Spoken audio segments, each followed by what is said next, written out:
procura con diligencia presentarte a Dios aprobado, como obrero que no tiene de qué avergonzarse, que maneja con precisión la palabra de verdad. Bienvenidos a un tiempo de reflexión, estudio y conversación de la palabra de Dios, donde juntos buscamos su guía para vivir en su verdad. Aquí comienza Aprendiendo Juntos en Armonía. Hola, ¿cómo están? Sean todos muy bienvenidos en este día a su programa Aprendiendo Juntos aquí en Armonía. Esperamos que hayan tenido una buena semana, unos buenos días en la gracia del Señor, y hoy nos reunimos especialmente para seguir compartiendo de la hermosa palabra de Dios. Estamos tratando ya el Antiguo Testamento, específicamente el libro de Levítico. Capítulo 11 hemos estado haciendo y viendo el código de la santidad. Hoy seguiremos avanzando en ello, y para eso, como siempre, me está acompañando mi querido pastor Iván Reyes. ¿Cómo está, pastor?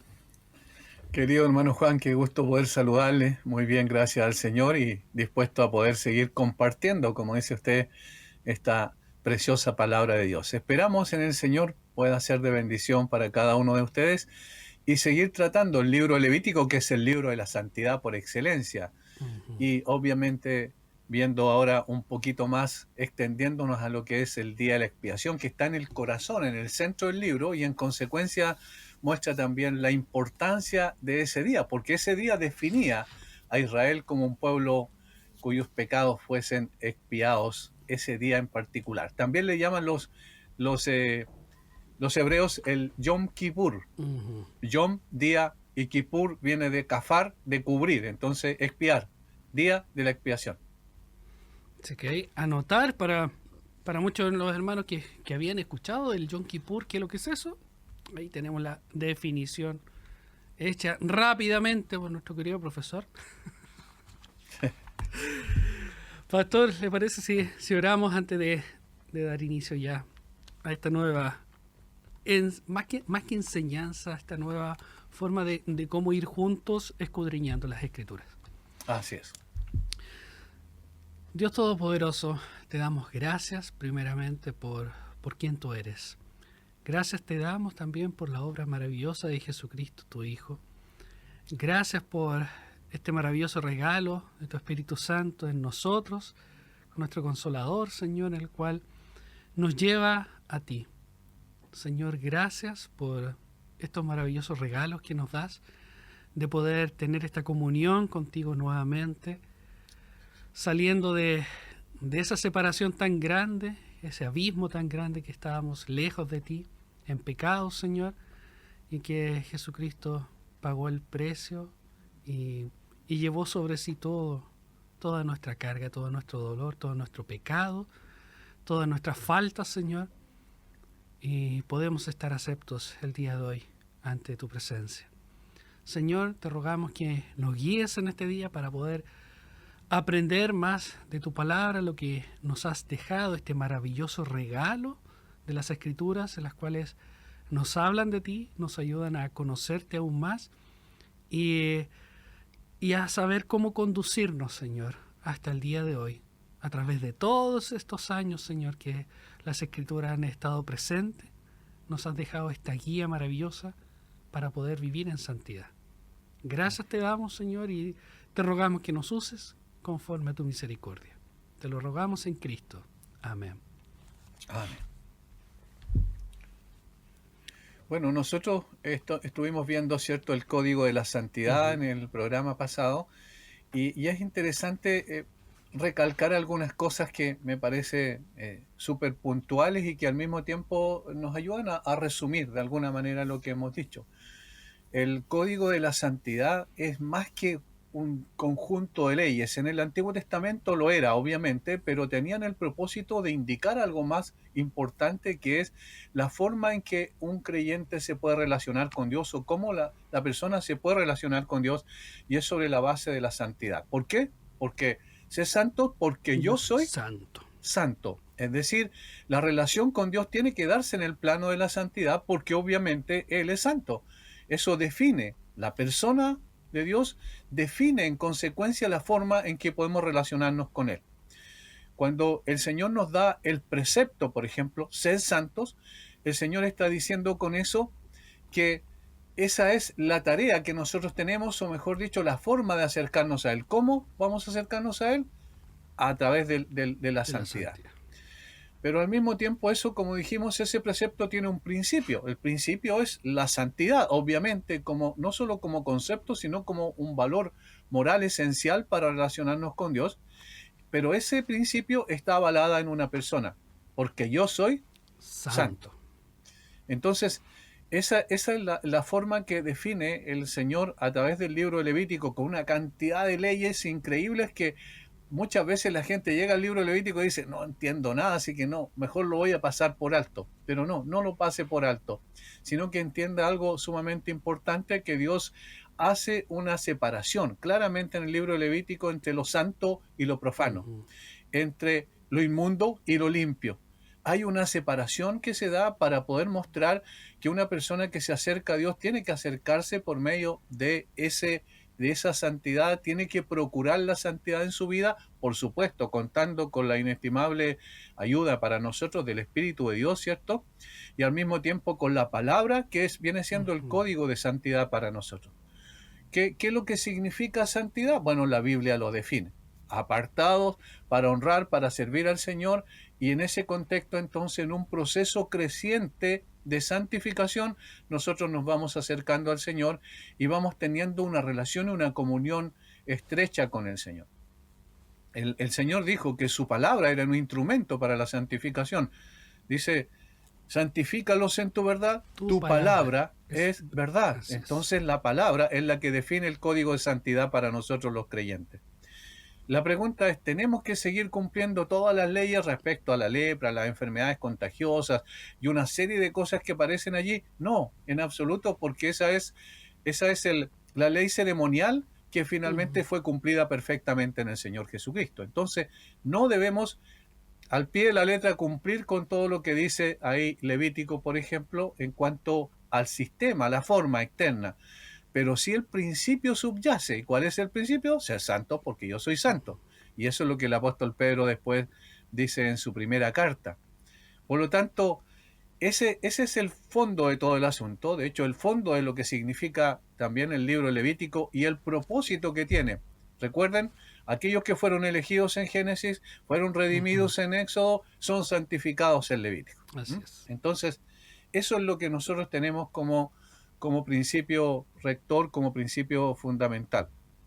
El código de la santidad es establecido por la palabra de Dios de tal manera que yo o ninguno de nosotros, ni ninguna institución humana tiene el derecho a poder establecer códigos de santidad distintos a lo que el Señor establece en su palabra. Entonces, eso es lo que sintetiza en realidad todo lo que hemos dicho. Y hay una segunda cosa que yo quisiera resumir también respecto a lo que vimos anteriormente, y es el hecho que la santidad bíblicamente no comienza en la acción, sino en el corazón. Comienza en la intención del alma del corazón. El Señor Jesucristo dijo que no era lo que entraba a la boca nuestra la que contaminaba, sino lo que salía de ella. Porque del corazón salen los malos pensamientos, los adulterios, las fornicaciones, la envidia, la codicia, el egoísmo, todas estas cosas brotan del corazón. Entonces, ¿dónde comienza la santificación? Comienza en el corazón. Y se manifiesta posteriormente en acciones, pero la raíz del problema, o el corazón del problema, es el problema del corazón. Entonces, el cambio tiene que producirse internamente, porque de lo contrario estamos hablando de un sistema moralista que externamente se ve hermoso, como ocurría con los fariseos, ¿verdad? Cuando el Señor en Mateo 23 dice que eran como sepulcros blanqueados, por fuera eran hermosos, pero por dentro estaban los sepulcros llenos de corrupción, llenos de muerte. Entonces, ahí está el problema. El corazón tiene que ser transformado. La santificación comienza en el corazón, en la intención misma del alma nuestra, y luego se manifiesta en acciones concretas. El corazón y la acción deben tener la misma dirección. ¿Cuál es? el deseo de honrar al Señor, de acercarnos a Él conforme a la santidad. Dentro de eso, y parte del resumen, hacía bastante énfasis, pastor, en el capítulo anterior de poner atención cuando el Señor está hablando y cómo ver el precepto y el principio. Sí. Cómo Sí. ir viéndolos en la Escritura, en los versículos, cuando habla el Señor, de quién habla y quién lo está diciendo. Por ejemplo, veíamos el versículo 44 del capítulo 11, cuando Sí. dice: porque yo, Jehová, vuestro Dios, vosotros por tanto os santificaréis y seréis santos, porque yo soy santo. El precepto es ser santos. Ese es el precepto Así para es. nosotros. Entonces el desafío es ser santos, es decir, crecer en la santidad. Hay dos tipos de santidad en la Biblia, o mejor dicho, es uno solo, pero tiene dos partes. El primero es la santificación posicional. Nosotros somos vistos santos porque estamos posicionalmente en Cristo. Entonces el Señor nos ve a través, el Padre nos ve a través del Hijo, y el Hijo es santo, entonces nos ve en esa posición como somos santos. Recuerden, Pablo le escribe a los Corintios y le dice a los santificados en Cristo Jesús, y luego dice, llamados a ser santos. ¿Cómo? Bueno, ¿cómo, Pablo? Decídete cómo es. ¿Somos santos o no somos santos? Y Pablo está diciendo, sí, somos santos, pero somos llamados a ser santos en la experiencia, en la práctica. Entonces, posicionalmente somos santos en Cristo cuando llegamos a creer en el Señor, pero luego entonces ocurre lo segundo, que es el desafío a progresar en esa santidad. Y por eso algunos teólogos le llaman la santidad posicional, que ya es un hecho, y la santidad progresiva, que es la que vamos, ¿cierto?, manifestando en la medida en que vamos conociendo mejor al Señor, vamos sometiéndonos más a su palabra, vamos obedeciendo más, entonces la santificación se produce en términos prácticos en nuestra vida también. Entonces ese es el precepto, y el principio que subyace, que sostiene ese precepto, es el concepto de santidad. Santidad, ¿por qué? Santidad porque el Señor es santo, y allí vamos a la persona. Precepto, principio, persona. Eso es lo que explicamos, ¿verdad? Y es la forma de entender muchas cosas que aparecen en la Biblia, y como dijimos en esa ocasión, también si lo vemos, por ejemplo, a la luz del Decálogo, los 10 mandamientos, cada uno de los, digamos, de los que aparece allí, los mandamientos son preceptos, es decir, son mandamientos. Por ejemplo, que no tendrás dioses ajenos delante de mí, ¿verdad? ¿Cuál es el principio? Porque existe un solo Dios verdadero. Y el principio también es que ese Dios es celoso y en consecuencia no admite dioses ajenos delante de él. Y vamos a la persona. ¿Por qué? Bueno, porque Dios es único, es exclusivo y no existe otro Dios verdadero como él. Terminando con eso, pastor, ya yo creo que no tan pequeño resumen y como cierre, ahí ya tenemos otro, incluso una cita en 1 de Pedro, el 14 al 16. Sí.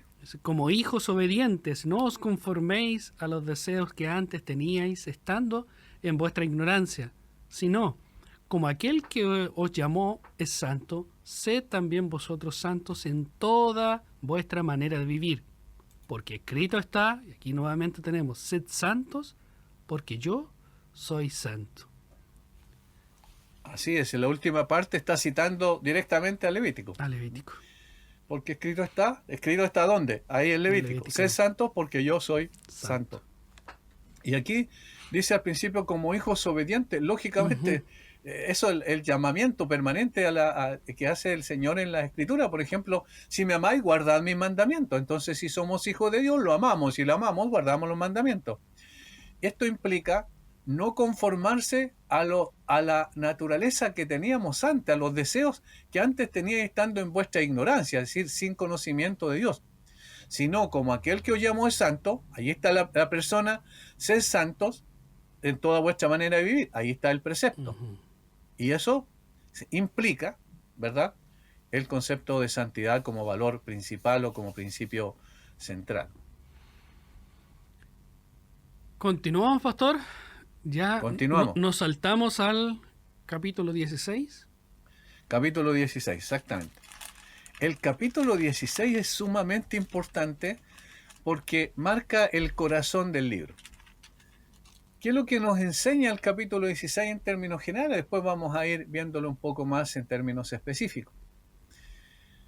Notamos que hemos saltado de la sección intermedia a la sección de la gracia de nuestro bosquejo, tal como lo expusimos al principio, y ahí es donde nos enfocaremos ahora, al centro, en el capítulo 16, que es la expresión de la gracia. Siempre en todos los libros de la Biblia está la gracia. ¿Por qué? Porque sin la gracia nosotros no tendríamos ninguna posibilidad de acercarnos al Señor. Y en este capítulo 16 encontramos una ceremonia anual para los israelitas. Se llama el Día de la Expiación. Un día del año en que Dios proveería una forma de cubrir, expiar. Ahí nosotros hemos mencionado muchas veces esta palabra, kafar en hebreo, que significa expiar, cubrir los pecados de todo el pueblo. Y la nación volvería entonces a ser santa. Hay varias cosas ahí que podemos aprender en términos generales, por qué se hacía todos los años. Después vamos a verlo en relación al libro de Hebreos, que era precisamente algo que se repetía constantemente porque no tenía la capacidad de borrar los pecados, eso, sino que lo hacía memoria de ellos todo el tiempo, por eso se repetían todos los años, apuntando a un hecho significativo del futuro que iba a ser una vez y para siempre. Así es. Más adelante lo vamos a explicar mejor. Ya hemos visto que los sacerdotes diariamente hacen sacrificios por todo tipo de pecados. Pero aquí hay un concepto importante, la reconciliación, ¿cómo se produce? ¿Se provee algún medio para que el pueblo se reconcilie con Dios después de haber pecado? No, ¿cierto? Mientras nosotros vemos el sistema de sacrificios completo, bueno, hay un método que el Señor estableció y que se debía realizar una vez al año. Aquí aparece el día de la expiación, entonces. La reconciliación requerirá el sacrificio de un sustituto, como siempre, ¿cierto? Ese es el principio que hemos visto ya durante los dos libros anteriores del Antiguo Testamento. El sacrificio de un sustituto y la oración en nombre del pueblo. Entonces, el sumo sacerdote se debía dirigir al pueblo con la alegre declaración de que los pecados del pueblo han sido expiados y de que ahora el pueblo ha sido reconciliado con Dios. Veamos entonces lo que es el día de la expiación. En Levítico capítulo 16, versículo 2 dice: y Jehová dijo a Moisés, esto es muy importante volver a recalcarlo, no es la idea de Moisés.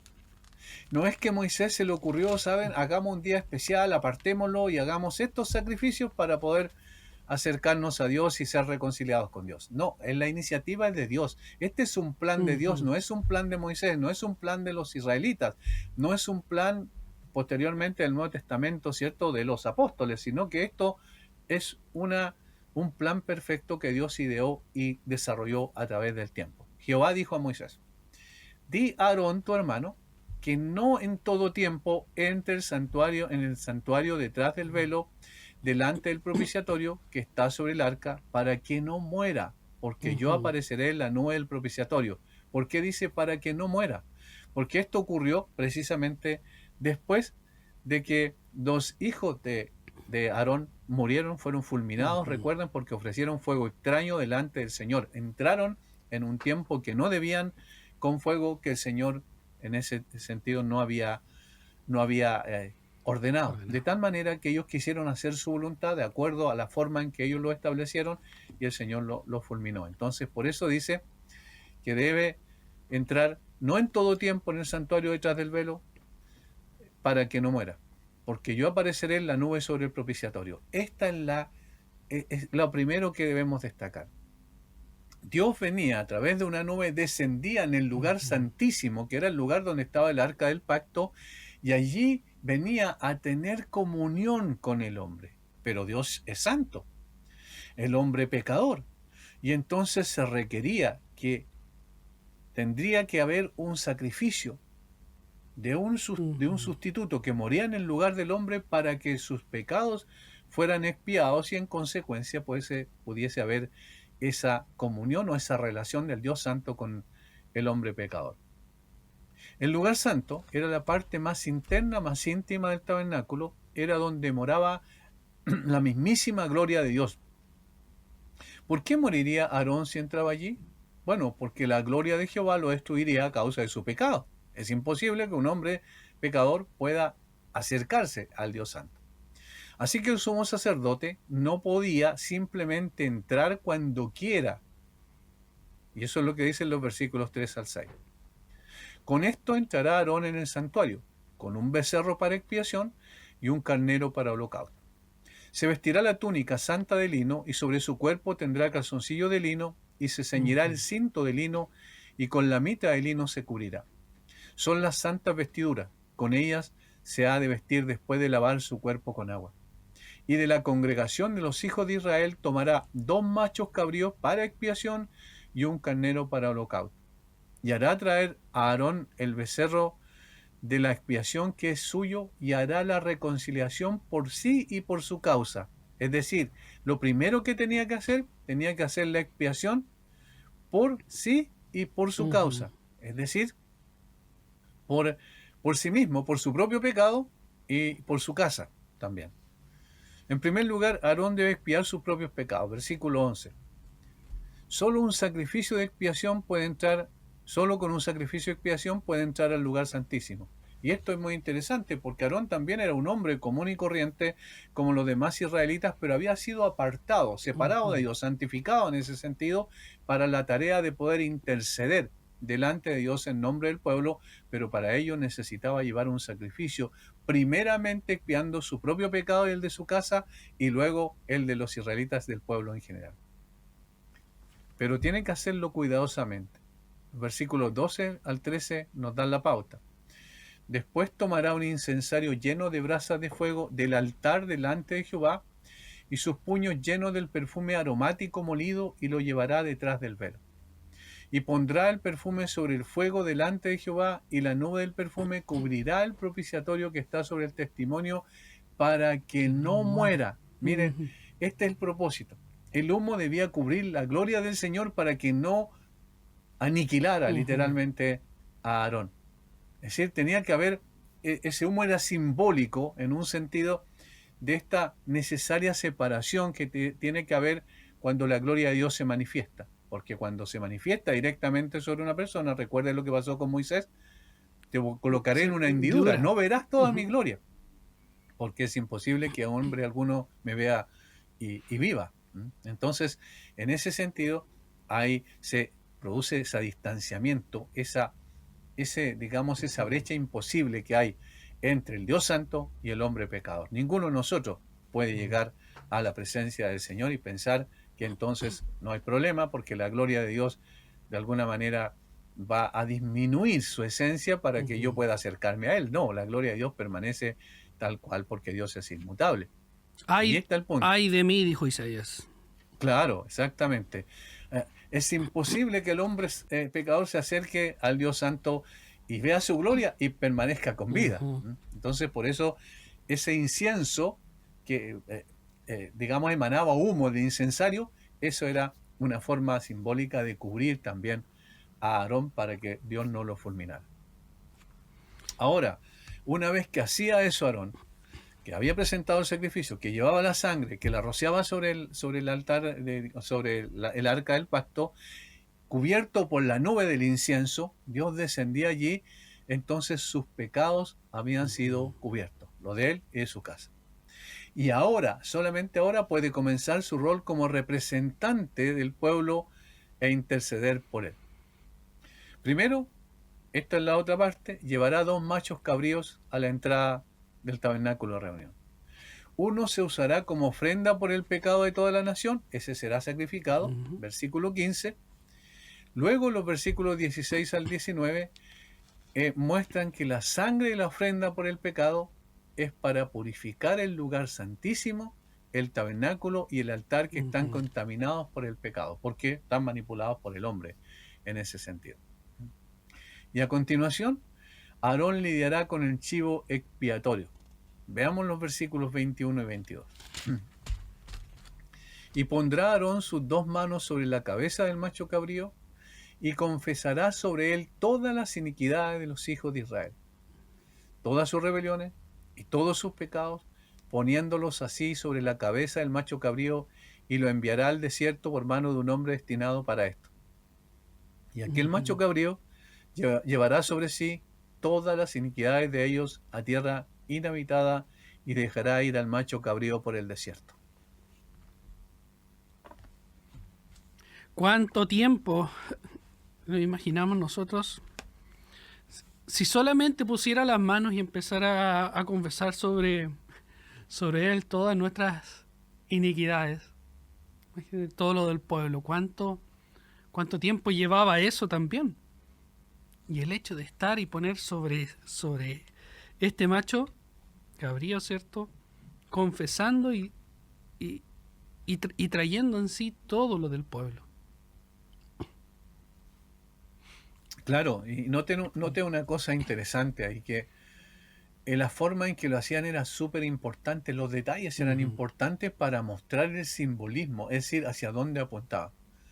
Dice que tenía que llevar al macho cabrío vivo, porque uno era sacrificado, Sí. pero el otro quedaba vivo.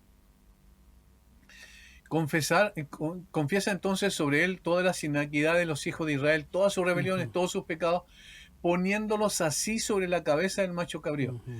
En el sentido simbólico, es decir, él está colocando su mano izquierda sobre la cabeza del macho cabrío, me refiero al sumo sacerdote Aarón, y está confesando los pecados y está diciendo en otras palabras, por todos estos pecados, él va a morir, porque el pecado demanda la muerte.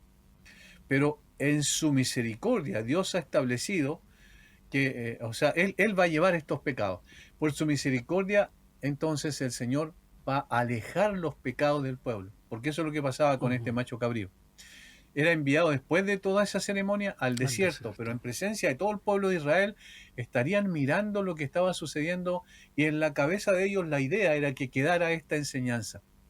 Yo debía llevar mi propio pecado, pero el Señor quiso, en su misericordia, que este macho cabrío llevara mi pecado y lo alejara de mí. De esa manera, entonces, el pecado iba a ser cubierto por la sangre del otro macho cabrío y simbólicamente iba a ser alejado mi pecado a través de este macho cabrío que era enviado al desierto. Y aquel macho cabrío, dice, llevará sobre sí todas las iniquidades de ellos a tierra inhabitada y dejará ir al macho cabrío por el desierto. Es decir, nunca más ese macho cabrío volvería al campamento. Era el instrumento que Dios usaba para llevar el pecado del pueblo y alejarlo de él. Esta es una especie de parábola, obviamente. El pueblo vería todos sus pecados transferidos a la cabeza de este macho cabrío y verían cómo sus pecados eran metafóricamente borrados para nunca más ser vistos, alejados para siempre de los israelitas. Este era el simbolismo preciso. Ahora, ojo con esto, habían dos machos cabríos, los dos representan al Señor Jesucristo, uno en el que Cristo muere por los pecados para cubrir, ¿cierto? Y para eliminar los pecados del pueblo, y el otro, el que queda vivo, lleva los pecados sobre sí, el pecado del pueblo, para alejarlos para siempre de ellos. Los dos representan obviamente al Señor Jesucristo. Los dos representan el sacrificio perfecto y los dos representan el hecho que el Señor en la cruz dice consumado es, ya está todo listo, ya entonces no podrán cargar. La justa ira de Dios no caerá sobre aquellos que creen en mí, porque yo llevé y alejé para siempre los pecados de ellos. Y ya no habrá más razón por la cual Dios no los pueda recibir. Y ese acto reconcilia entonces al Dios Santo con el hombre pecador. Maravilloso ver cómo lo que está ejemplificando y cómo lo deja tan descrito en el Antiguo, tantos años antes, y después verlo cumplido en el Señor Jesucristo. Y tal cual fue ordenado, de la misma forma. O sea, vemos la perfección de la Escritura, como todo lleva un hilo y todo lleva una trascendencia y todo nos lleva y nos va apuntando a Cristo. Todo apunta a Cristo, claro.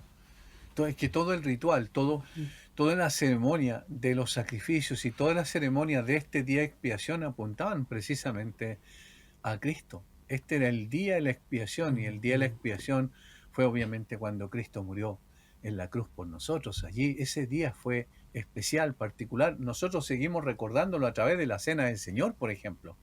Lo recordamos todo el tiempo, miramos retrospectivamente a la historia y decimos, miren, allí el Señor se entregó por nosotros y allí llevó el Señor el pecado de todos nosotros. Como dice Pedro, Él llevó el pecado de todos nosotros en la cruz, en el madero, dice en 1 de Pedro, de tal forma que eso nos asegura que nuestros pecados fueron limpiados, fueron cubiertos para siempre, fueron quitados en definitiva, y al mismo tiempo nuestros pecados fueron alejados para siempre de nosotros, para que entonces existiera esa reconciliación entre el Dios Santo y nosotros los hombres pecadores. De tal forma que estos son elementos instructivos, estos del Antiguo Testamento son elementos pedagógicos que Dios usó durante siglos para mostrar la importancia de ese sacrificio perfecto que era ilustrado año tras año se ilustraba esto. Los israelitas al mirar y al ver cómo Aarón colocaba su mano izquierda sobre la cabeza del macho cabrío y al mismo tiempo confesaba los pecados del pueblo, y transmitía simbólicamente los pecados del pueblo a este, y después se alejaba para siempre, debían recordar esto. Dios, el plan de Dios es tan perfecto que lleva nuestros pecados lejos de nosotros para que podamos tener una relación de comunión al ser reconciliados con Dios. Hermoso como ver todo el desarrollo y el fin de poder ser reconciliados con Dios. O sea, cómo nos busca, cómo nos lleva y nos deja todo para que podamos conducirnos, para que podamos tener esta vida en santidad y podamos volver y estar frente a Él. Así es. Ahora, si pasamos a la otra, nos hacemos la siguiente pregunta para poder avanzar. Por ejemplo, pero ¿por qué no se hizo de una vez y para siempre? ¿Por qué tenía que ser repetido año tras año, año tras año? Es bueno que sean perdonados los pecados, es hermoso que podamos reconciliarnos con Dios, pero todo tendría que volverse al año siguiente, repetirse. La sangre por todas partes, los sacrificios, ¿cierto? Estaban allí expuestos todo el tiempo haciendo lo mismo durante año tras año por siglos, porque por siglos ocurrió esto. Ahora, ¿qué es lo que nos muestra? Que Dios toma en serio el pecado y que no da por inocente al culpable. Y que entonces toda persona que ha pecado debe morir necesariamente. Pero Él en su gracia, en su misericordia, estableció un plan para que estos machos cabríos sean representativos de lo que Él iba a hacer en ese plan y expresión de su gracia y su misericordia, para que no muera el hombre que merecía morir por su pecado, sino muera el macho cabrío de expiación, por ejemplo, uno de ellos, y el otro simbólicamente lleve y cargue los pecados del pueblo para alejarnos de Él. Ahora, todo esto pone de relieve dos cosas: la santidad de Dios y la pecaminosidad del hombre. Y lo tercero, la gracia de Dios que se interpone. Dios es santo, el hombre es pecador, merece morir por su pecado, pero en medio de la santidad de Dios y el pecado del hombre, para que el hombre no sea fulminado por su pecado, la gracia de Dios se interpone a través simbólicamente de estos dos machos cabríos en el día de la expiación. Ahora, si esto se siguiera haciendo en el día de hoy, y si alguien piensa que todavía se deben hacer sacrificios, está entonces equivocando completamente el camino, porque Levítico apunta al libro de Hebreos. ¿Qué dice el libro de Hebreos? Leamos por favor el capítulo 10, versículos 1 en adelante, 1 al 3 en particular. Dice: porque la ley, teniendo la sombra de los bienes venideros, no la imagen misma de las cosas, sombra, así lo presenta. Es decir, lo de Levítico es sombra. Lo instruido en la ley ceremonial y ritual es sombra, simplemente. No tienen la imagen misma de las cosas. Nunca puede, en consecuencia, por los sacrificios, por los mismos sacrificios que se ofrecen continuamente año tras año, hacer perfectos a los que se acercan. Es decir, no tienen la capacidad de cambiar a los seres humanos, de transformarlos, de producir un nuevo nacimiento. La ley solamente decía, esta es la forma y este es el sistema pedagógico que yo estoy enseñando, dice el Señor a través de su ley, para que ustedes coloquen la mirada en aquel que vendrá una vez y para siempre y quitará el pecado de todos ustedes, definitivamente. ¿Recuerdan, Juan? He aquí el Cordero de Dios que quita el pecado del mundo cuando vio al Señor Jesucristo. Dice, continúa diciendo el autor de Hebreos, de otra manera cesarían de ofrecerse, es decir, si ya fue suficiente, cesarían de ofrecerse, pues los que tributan este culto, limpios una vez, no tendrían ya más conciencia de pecado. Pero en estos sacrificios cada año se hace memoria de los pecados. Entonces ese era el propósito, hacer memoria todo el tiempo de los pecados a través de la permanente ejecución de este ritual año tras año, un día especial donde se realizaba la ceremonia, tenía que realizarse para poder recordar una y otra vez, los pecados te separan de Dios, tu pecado te separa de Dios, pero Dios en su gracia ha establecido una forma de acercarte a Dios y reconciliarte con Dios. Pero en forma definitiva, ¿cuándo llegaría este? Cuando el Señor Jesucristo muriera en la cruz y llevara en consecuencia el pecado de todos nosotros. Como dice, y termina preciosamente cuando en la cruz, ya viendo toda esta obra consumada. Incluso las mismas palabras de Cristo, recuerdo, consumada es, hasta aquí, está todo listo, todo hecho, todo realizado. Así es. Porque en Hebreos capítulo 10, seguimos, versículo 12, dice, pero Cristo, habiendo ofrecido una vez, para siempre, es decir, el sacrificio lo hizo, el sacrificio perfecto fue una sola vez, ya no año tras año, año tras año, para siempre, es decir, nunca más se requería un sacrificio porque ya había sido el sacrificio de Él. Un solo sacrificio ofreció por los pecados y se ha sentado a la diestra de Dios. Ese concepto de sentarse a la diestra de Dios implica que ya está todo hecho. No está de pie, está sentado porque ya está todo consumado, tal como dijo usted el texto de los evangelios. De ahí en adelante, esperando hasta que sus enemigos sean puestos por estrado de sus pies, porque con una sola ofrenda, otra vez el énfasis, una sola, hizo perfectos para siempre los santificados.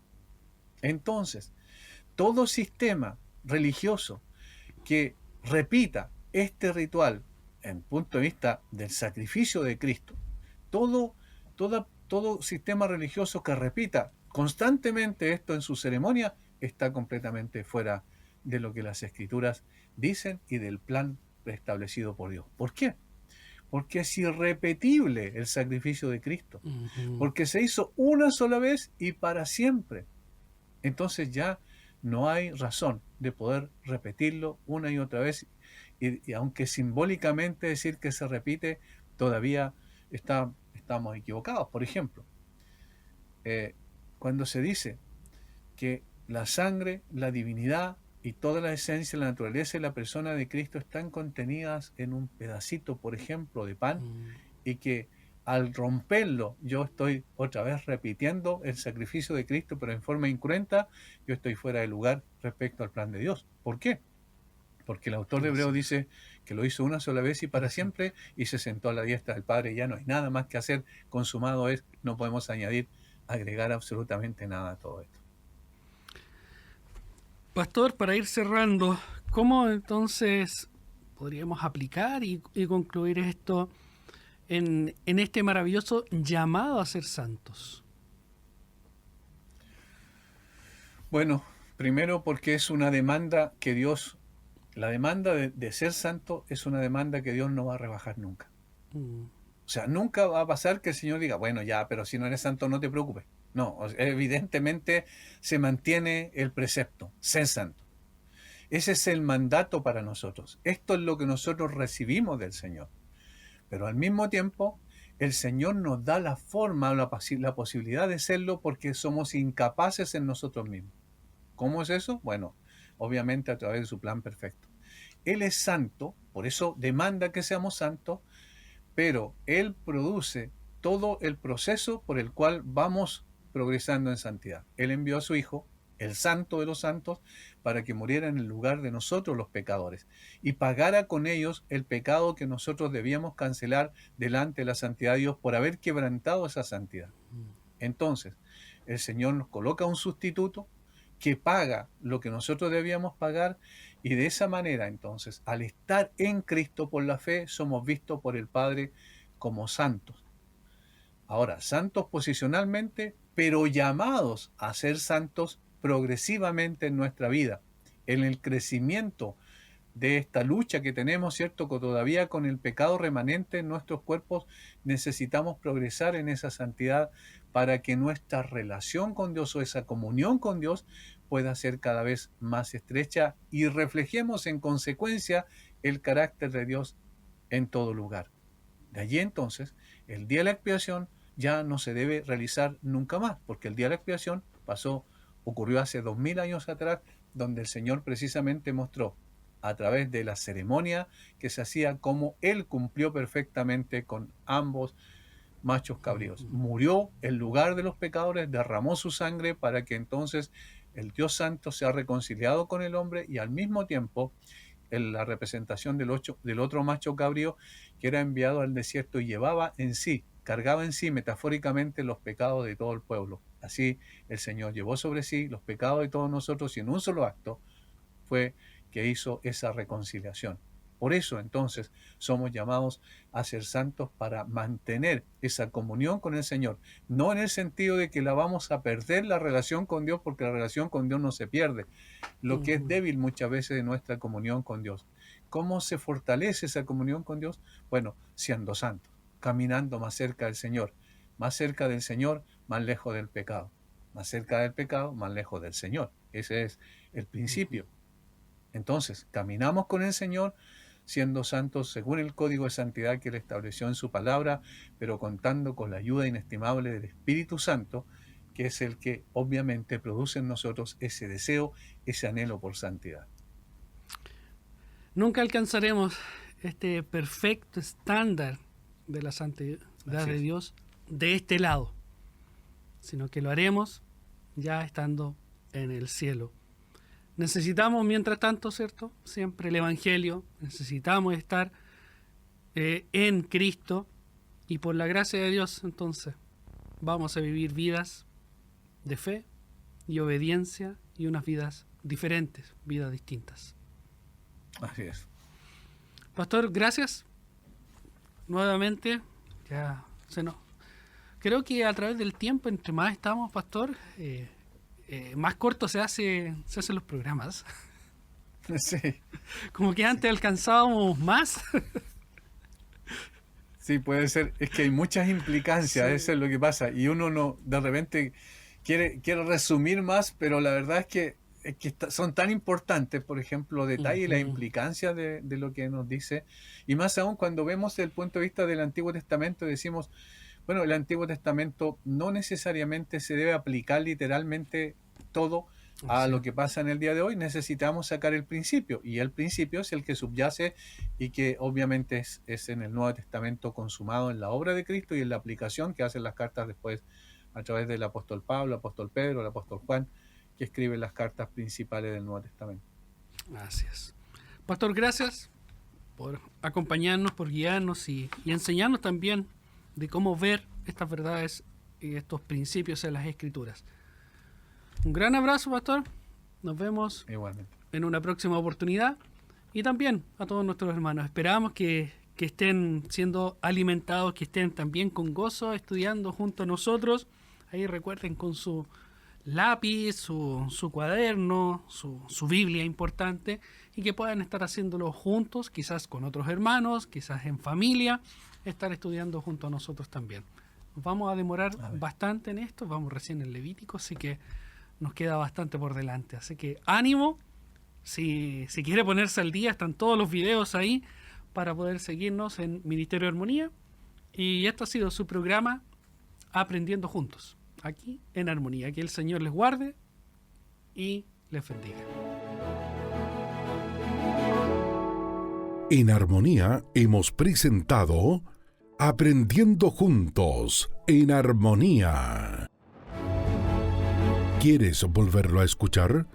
Encuentra Aprendiendo Juntos en Armonía en Spotify, Apple Podcast y en armonía.cl. Cada semana, un nuevo episodio.